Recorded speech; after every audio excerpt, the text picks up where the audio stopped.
Os senhores Aluado, Rabicho, Almofadinhas e Pontas apresentam o Caldeirão Furado. Oi!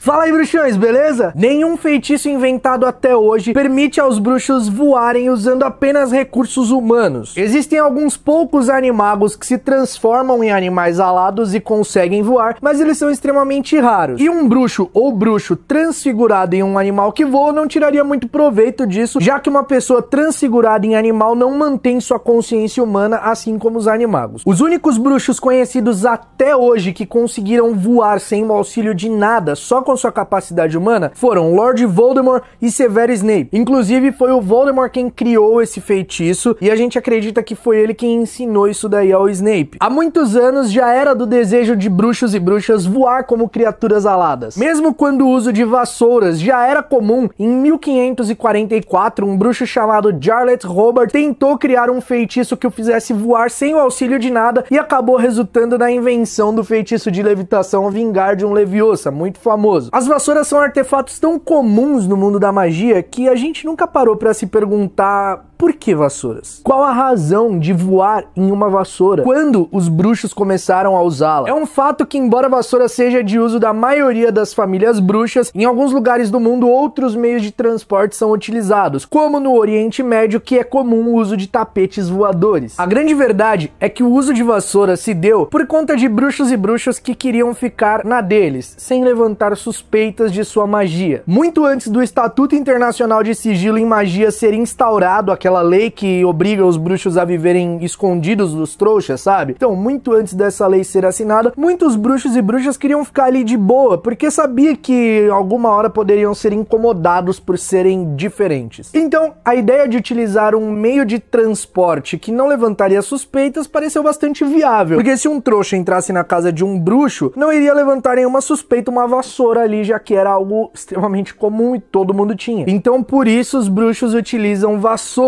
porque além de tudo, elas eram discretas e não faria ninguém ir pra fogueira. Mas não pensem vocês, meus bruxos, que as vassouras sempre foram objetos bonitos, velozes e confortáveis como a gente conhece hoje no mundo da magia, porque não eram. Existem registros de bruxos europeus que já usavam vassouras no ano de 952 depois de Cristo. Inclusive, existe uma iluminura alemã desse período que mostra 3 bruxos desmontando de suas vassouras com uma expressão não tão confortável no rosto. No ano de 1107, um bruxo escocês chamado Guthrie Loughrane deixou registrado que, após fazer uma viagem de vassoura, algumas farpas entraram em suas nádegas e suas hemorroidas ficaram inflamadas. Então dá pra gente perceber que o uso de vassouras, embora discreto, não era tão confortável nessa época. Existe um museu do quadribol em Londres, é óbvio que só para bruxos, né? A comunidade trouxa não tem acesso, talvez por isso você não saiba da existência desse museu, mas ele existe, e lá tem uma vassoura da época medieval. Moleque, dá pra entender o sufoco que os bruxos passavam, porque olha, o tronco era todo tosco, todo sem acabamento, não tinha verniz, não tinha nada. As cerdas dela eram feitas com gravetos de amendoeira, todo negócio todo tosco, todo bem rústico mesmo, sabe? Bem rústico. Os feitiços usados nessa vassoura para que ela pudesse voar eram bem básicos também, tanto que a vassoura só ia pra frente e ela subia, descia e parava ao atingir uma certa velocidade. E uma coisa interessante é que nessa época, nesses tempos medievais, as próprias famílias confeccionavam suas vassouras. Então a fabricação dela era uma coisa bem precária, bem de casa mesmo. Por isso a velocidade, conforto e mais uma série de coisas acabava variando bastante. Não era uma coisa bem segmentada e bem uma receitinha. Lá por volta do século XII, os bruxos já haviam aprendido a fazer escambo e aí surgiram os mestres artesãos de vassouras, conhecidos como vassoureiros. Então o mestre artesão de vassoura ia lá, fazia uma vassoura e trocava com um vizinho que fazia poções, por exemplo, e por aí vai. Então foi só quando as vassouras começaram a se tornar um pouco mais confortáveis do que eram, que os bruxos começaram a utilizá-la não só como um meio de transporte, mas sim também como um objeto para se divertir. E foi então que surgiram os esportes mágicos envolvendo vassoura. E eu tô falando de esportes muito mais antigos do que o quadribol, tá? Por exemplo, a corrida anual de vassouras, fura-bexiga, fogaréu, derrubada, malha-porco. Tinha até um esporte chamado racha-crânio. Imagina como devia ser bem saudável jogar isso daí. Se bem que o quadribol não é tão diferente, né? Ainda assim, com vassouras mais confortáveis e não servindo só como meio de transporte, também como diversão, elas não eram muito diferentes daquela medieval lá, não. As coisas não eram tão evoluídas assim. Ela ainda tinha várias limitações. Para vocês terem noção, o uso de vassouras comum no quadribol aconteceu até o início do século XIX. Foi então que em 1820 um bruxo chamado Elliot Smithwick inventa o feitiço amortecedor. Esse feitiço amortecedor funcionava como uma espécie de um banco invisível na vassoura, então os bruxos não precisavam mais sentar no cabo da vassoura e ficar extremamente desconfortável. Existia uma espécie de um banquinho invisível ali. Mesmo com tanta evolução, ainda havia muito mais para evoluir nas vassouras, porque nessa época elas ainda eram feitas à mão. Então muitas vezes a vassoura era extremamente bonita, extremamente trabalhada, mas o desempenho dela no voo não era tão perspicaz. Um exemplo disso é o modelo Oakshaft 79. Criada pelo vassoureiro Elias Grimstone no ano de 1879, ela não servia para fazer curvas em alta velocidade. Era extremamente difícil fazer essas curvas e muitas vezes não tinha uma curva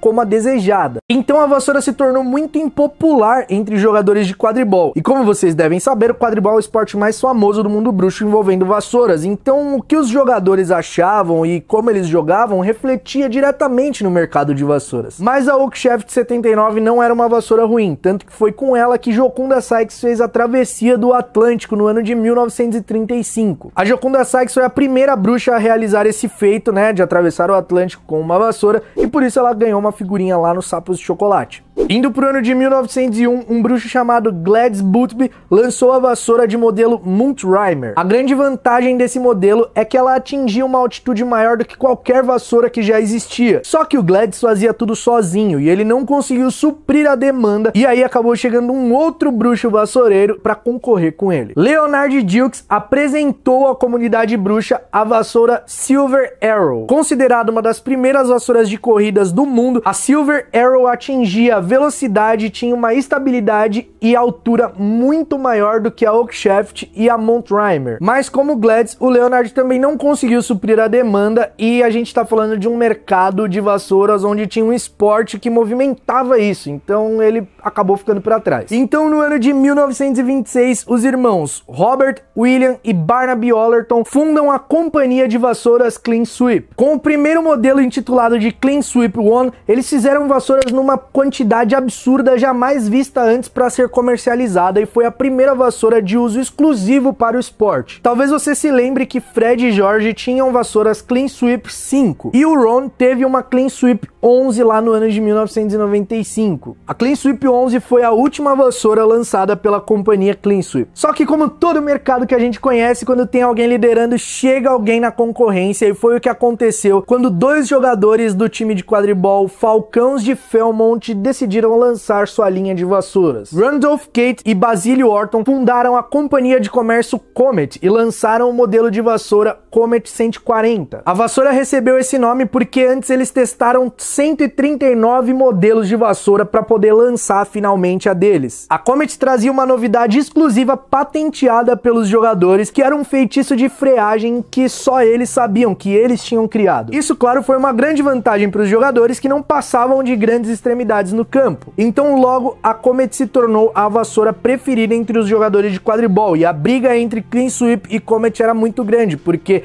existiam times que só usavam Clean Sweep e times que só usavam a Comet. Eu não sei se vocês se lembram também, lá no livro Harry Potter e a Pedra Filosofal, o Draco Malfoy, ele tem uma Comet 260. Enquanto existia a grande concorrência entre Clean Sweep e Comet, foram surgindo na Europa novos fabricantes de vassouras. Então no ano de 1940 chega ao mercado a Tinder Blast, a vassoura produzida por Ellerby e Spudmore. Esse modelo era de excepcional flexibilidade, mas ela não conseguia alcançar a velocidade nem das Comets e nem da Clean Sweep, então ela não fez muito sucesso. Então em 1952, depois de lançar a Tinder Blast, eles lançaram a Swift Stick, que era uma vassoura mais rápida que a Thunder Blast, mas que ela perdia potência enquanto subia e nunca chegou a ser utilizada por jogadores de quadribol profissionais. Já no ano de 1955, a Universal Vassouras Limitadas lançou o modelo Shooting Star. A Shooting Star foi o modelo de vassoura mais barato que já existiu na história, então logo acabou se popularizando por conta dessa fama de ser bem barata. Mas a gente sabe que às vezes o barato sai caro e a Shooting Star perdia velocidade e altura à medida que ia envelhecendo. Então no ano de 1978, a Universal Vassouras Limitadas fechou suas portas. Mas foi no ano de 1967 que o mundo bruxo ficou eletrizado, porque foi nesse ano que um carinha chamado Devlin Whitehorn fundou a companhia Nimbus de vassouras de corrida. O mundo bruxo nunca tinha visto nada igual a Nimbus 1000, o primeiro modelo de vassoura lançada por Devlin. A Nimbus 1000 era a única vassoura que atingia até 170 km